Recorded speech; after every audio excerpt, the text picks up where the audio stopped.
Assalamualaikum warahmatullahi wabarakatuh. Saya Weli Hadi dari kelas 11 SMA Terpadu. Dan di sini saya akan mempresentasikan pengertian World Trade Organization dalam kurung WTO. World Trade Organization dalam kurung WTO merupakan salah satu organisasi internasional yang mengatur perdagangan internasional. Terbentuk sejak tahun 1995, WTO berjalan berdasarkan serangkaian perjanjian yang diasosiasikan dan disepakati oleh sejumlah besar negara di dunia dan diratifikasi melalui parlemen. Tujuan dari perjanjian WTO adalah untuk membantu produsen barang dan jasa, eksportir dan importir dan melakukan kegiatannya. Dan di sini ada tujuan WTO. Tujuan WTO yang cukup penting adalah untuk membantu produsen barang dan jasa, eksportir dan importir dan melakukan kegiatannya. Tujuannya adalah untuk memastikan bahwa perdagangan mengalir semulus dan dapat diprediksikan dan sebebas mungkin. WTO yang pada kenyataannya merupakan kelanjutan dan perkembangan dari GATT yang memiliki tujuan utama yakni menciptakan persaingan sehat di bidang perdagangan internasional bagi para anggotanya. Sedangkan secara filosofis tujuan WTO adalah yang pertama meningkatkan taraf hidup dan pendapatan. Yang kedua, menjamin terciptanya lapangan pekerjaan, meningkatkan produksi dan perdagangan. Dan yang ketiga, mengoptimalkan pemanfaatan sumber daya menurut Van Bebos. Tujuan akhir dari WTO adalah sebagai yang berikut: meningkatkan standar hidup dan pencapaian keadaan full employment dan pertumbuhan pendapatan nyata dan permintaan yang efektif. Pertumbuhan pendapatan nyata dan permintaan yang efektif. Pelunasan produksi dan perdagangan barang-barang dan jasa. Oke. Fungsi dari WTO. Di sini fungsi dari WTO adalah sebagai forum bagi para anggotanya untuk melakukan perundingan perdagangan serta mengadministrasikan semua hasil perundingan dan peraturan-peraturan perdagangan internasional. Selain itu, fungsi WTO antaranya adalah: 1. Mengatur perjanjian antar negara dalam perdagangan. Yang kedua, mendorong arus perdagangan antar negara dengan mengurangi dan menghapus berbagai hambatan yang dapat mengganggu kelancaran arus perdagangan barang dan jasa. Dan yang ketiga, memfasilitasi perundingan dengan menyediakan forum negosiasi yang lebih permanen. Dan yang keempat, untuk penyelesaian sengketa, mengingat hubungan dagang sering menimbulkan konflik-konflik kepentingan.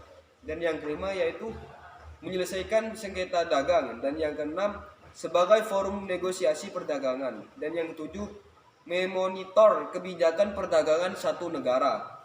Yang kedelapan, memberikan bantuan kepada negara-negara berkembang. Dan keuntungan Indonesia bergabung ke WTO. Yang pertama, 1. Mendorong terciptanya perdamaian. Secara tidak langsung, dengan semakin tingginya intensitas perdagangan antar negara, maka hal ini akan semakin mendorong negara-negara yang aktif dalam perdagangan untuk berusaha menciptakan perdamaian dunia dalam rangka untuk mendorong arus perdagangan barang dan jasa, terciptanya perdagangan antar anggota WTO. Dan yang kedua, persengketaan antar negara dalam perdagangan dapat ditangani secara konstruktif. Dengan semakin meningkatnya volume dan jenis produk yang diperdagangkan, sengketa perdagangan internasional sering kali terjadi. Sengketa dagang dapat diselesaikan secara lebih konstruktif melalui aturan-aturan penyelesaian sengketa yang telah diatur oleh WTO. Dan kerugian Indonesia bergabung ke WTO. 1. Kewajiban standarisasi internasional. Dengan menjadi anggota WTO, Indonesia harus melakukan sebagai standarisasi produk yang menyulitkan Indonesia dalam perdagangan internasional. Dan yang kedua, persaingan ketat. Produk Indonesia masih sulit menembus pasar internasional disertai dengan banyaknya produk asing dalam pasar nasional yang lebih diminati sehingga pertumbuhan ekonomi Indonesia mengalami tantangan. Kota barang impor di Indonesia melonjak naik secara signifikan, sedangkan jumlah barang ekspor tidak terlalu bertambah. Dan yang ketiga, diskriminasi terhadap negara berkembang. Meskipun telah diatur dalam berbagai peraturan WTO, pada kenyataan negara-negara maju terkadang masih melakukan praktik diskriminasi pada negara berkembang. Contohnya, pemberhentian impor rokok kretek dari Indonesia oleh Amerika. Dan yang ketiga, mempermudah perdagangan antar negara. Dengan adanya WTO, kesenjangan kekuatan dagang antar anggota WTO dapat lebih berkurang. Ini memberikan peluang bagi negara-negara berkembang untuk dapat meningkatkan perdagangan internasional. Yang keempat, mendorong pengurangan tarif dan hambatan non-tarif. Dengan bergabung di WTO, negara mendapatkan tarif yang rendah serta aneka hambatan perdagangan internasional yang dapat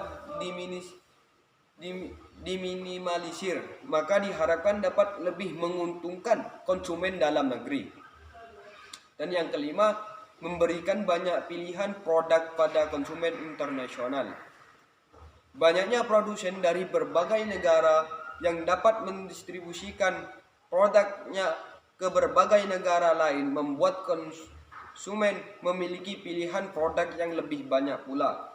Hal ini juga akan mendorong terjadinya persaingan ketat, persaingan sehat antar negara dan memicu kreativitas produsen dalam berinovasi dan meningkatkan kualitas produknya agar dapat menarik perhatian konsumen. Dan yang keenam, perdagangan yang meningkat akan mendorong terciptanya lapangan kerja yang lebih luas sehingga pertumbuhan ekonomi negara juga akan meningkat. Dan yang ketujuh yaitu mendorong perdagangan internasional menjadi lebih aman dan efisien. Dengan adanya aturan-aturan yang ditetapkan WTO, dengan anggota WTO lebih terlindung dari praktik persaingan dagang yang tidak sehat dan meminimalisir kemungkinan negara-negara kecil merasa terancam dengan negara-negara besar yang mungkin memiliki kepentingan politik tertentu. Oke, cukup sekian presentasi pengertian World Trade Organization dalam kurung WTO. Kurang lebihnya mohon maaf. Akhirul kalam. Assalamualaikum warahmatullahi wabarakatuh.